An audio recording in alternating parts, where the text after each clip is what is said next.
ሰላም ሰላም ውድ የቻናሌ ቤተሰብ እንደምናችሁ ሰላም ናችሁ? ዛሬ ደግሞ በሌላ አዲስ ስራ ተመልሼ መጥቻለሁኝ። ለዛሬ ይዤላችሁ የመጣሁት እጅግ ቀላልና በጣም ጤናማ የሆነ የሽምብራ ዳቦ ከቆንጆ ማባያ ከኦሊቭና አቮካዶ ሶስ ጋር ነው ይዤላችሁ የመጣሁት። እንደምትወዱት ተስፋ አደርጋለሁኝ። ከዛ በፊት ለቻናሌ አዲስ ከሆናችሁ ሰብስክራይብ በማድረግ የቻናሌ ቤተሰብ እንድትሆኑ በትህትና ጠይቃለሁኝ። እንዲሁም ሀሳብና አስተያየት ካላችሁ ኮሜንት ላይ ብትጽፉልኝ ደስ ይለኛል። ቪዲዮ ወደ ሌሎች ሰዎች እንዲደርስ ላይክ እና ሼር እያደረጋችሁ እንድታግዙኝ፣ ለሁሉም ነገር ለምትሰጡኝ ሀሳብ ለጊዜያችሁ እጅግ አድርጌ ነው የማመሰግነው። አሁን ወደ አሰራሩ እንሄዳለን። እስከ መጨረሻ ላይክ እና ሼር እያደረጋችሁ ከኔ ጋር ቆዩ። አሁን እንጀምራለን። የተቀቀለ ሽምብራ አለኝ እጨምረዋለሁኝ።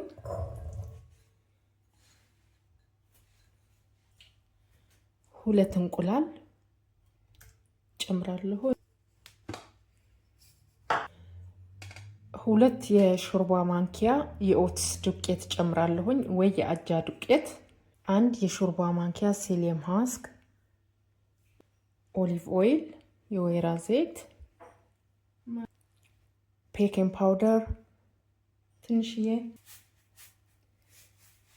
ጨው ለጣዕም ያህል። ከዛ የእንቁላል ሽታው እንዲጠፋ ከፈለግን ትንሽዬ የኦሬንጅ ፍቅፋቄ እንጠቀማለን። ይሄ የእንቁላሉ ሽታው እንዲጠፋ ነው የሚያደርገው።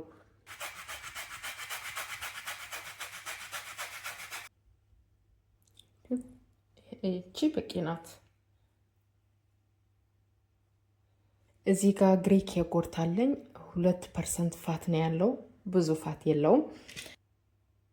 ሁለት የሾርባ ማንኪያ እርጎ በደንብ እንዲፈጭልኝ ትንሽ የውሃ እንጠቀማለን። ከዛ በደንብ አድርገን እንፈጨዋለን።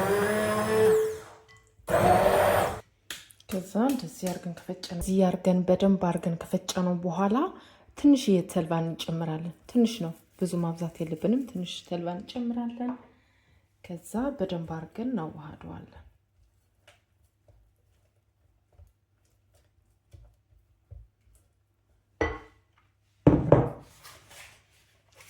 ከዛ እዚህ ጋር የፔኪንግ እቃ አለኝ። በታች ወረቀት አድርጌበታለሁ፣ የኩኪንግ ወረቀት አድርጌበታለሁ። ወረቀት ካልፈለጋችሁ በዘይት በደንብ ቀብታችሁ ማድረግ ትችላላችሁ፣ ግን ለሴፍቲ ወረቀት ብታደርጉበት በጣም አሪፍ ነው። ሊጣችን በዚህ መልኩ እንጨምረዋለን።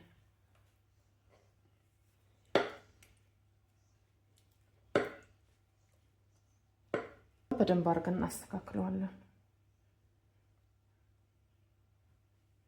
ይሄ በላዩ ላይ ተልባ እናደርግበታለን።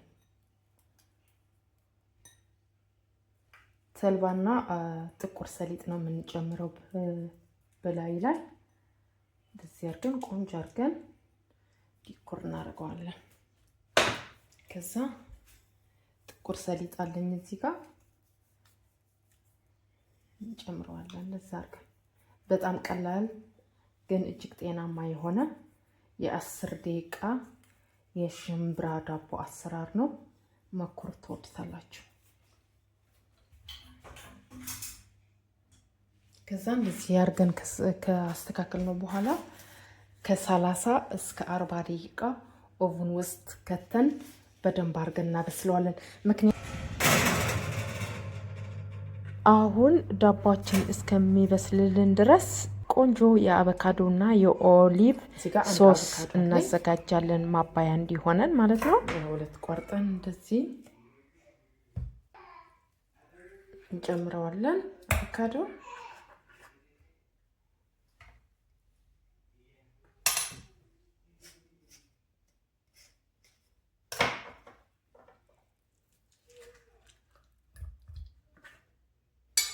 ቺዝ፣ ማንኛውም ቺዝ መጠቀም ትችላላችሁ። ይሄ ልክ እንደ አይብ ነው። አይብም መጠቀም ትችላላችሁ። ትንሽ የቆምጠጥ ያለ ነው። አንድ የሾርባ ቃሪያ አንድ ቃሪያ ጨምራለሁኝ። ሶስ ትንሽ እንዲያቃጥል ስለፈለኩት አንድ ቃሪያ ጨምሬያለሁኝ። ሶስ አንድ የሾርባ ማንኪያ ጨምራለሁኝ።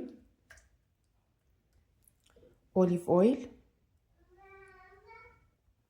የሎሚ ጭማቂ ጨምራለን።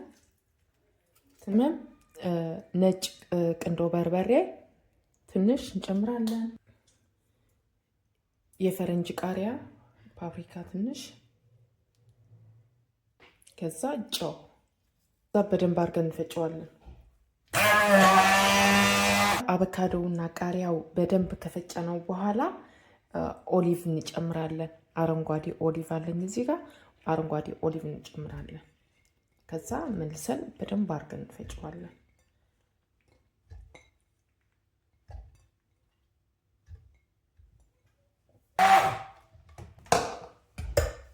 በደንብ አድርጌ ፈጭቼዋለሁኝ። እዩት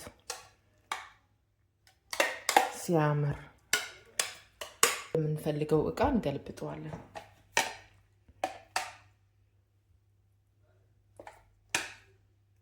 ትንሽዬ ተልባ በላይ ላይ ያደርግበታለሁኝ። ትንሽዬ ኦሊቭ ኦይል፣ የወይራ ዘይት እንደምታውቁት ብዙ ዘርፈ ጠቀሜታ አለው ለጤናችን። አያችሁት? ሶሳችን ይሄን ይመስላል። ቆንጆ ሶስ አዘጋጅቻለሁኝ ለዳቧችን ማባያ። የሽምብራ ዳቧችን ይሄን ይመስላል። ቆንጆ ሆኖ ነው የበሰለው። መቀዝቀዝ አለበት። እኔ በደንብ ሲያምር በጀርባው ትንሽ ነው የጋገርኩት ለቁርስ ብቻ የምትሆን።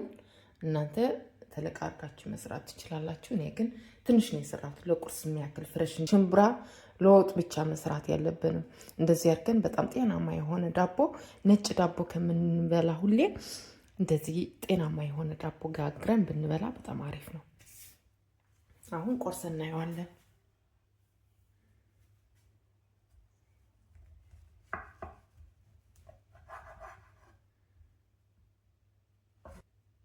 አያችሁት? አያምርም? አሁን ቁርስ እናያለን። እዩት እንግዲህ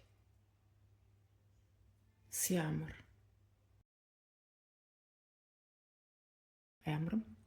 ይሄ የሽምብራ ዳቦ ማን ያምናል? የሽምብራ ዳቦ ቢባል ሽምብራ ለወጥ ብቻ መስራት ቀረ። እንደዚህ አድርገን ጤናማ የሆነ የሽምብራ ዳቦ ሰርተን ብንመገብ በጣም አሪፍ ነው እላለሁኝ። እዩት። አሁን በሶሱ እንቀምሰዋለን። በሰራነው ሶስ እንቅመሰው።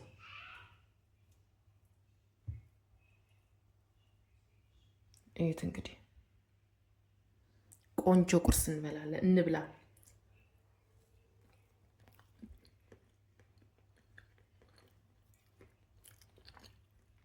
ዋው በጣም ነው የሚጣፍጠው። ይሄ ከቆንጆ ሻይ ጋር በስማ በጣም ነው የሚጣፍጠው።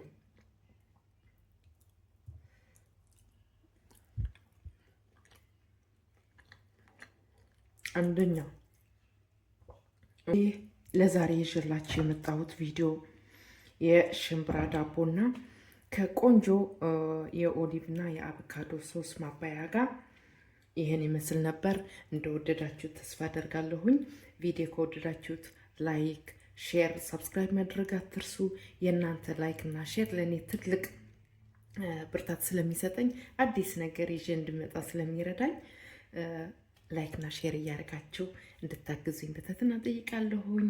ለሁሉም እንዲሁም ለምትሰጡኝ ሀሳብ፣ ለምትሰጡኝ አስተያየት በተለይ ለጊዜያችሁ እጅግ አድርጌ ነው የማመሰግነው። በሌላ አዲስ ቪዲዮ እስከምንገናኝ በያላችሁበት የዓለም ዳርቻ ሰላማችሁ ብዝት ይበልልኝ። ለዛሬው ባይ ባይ።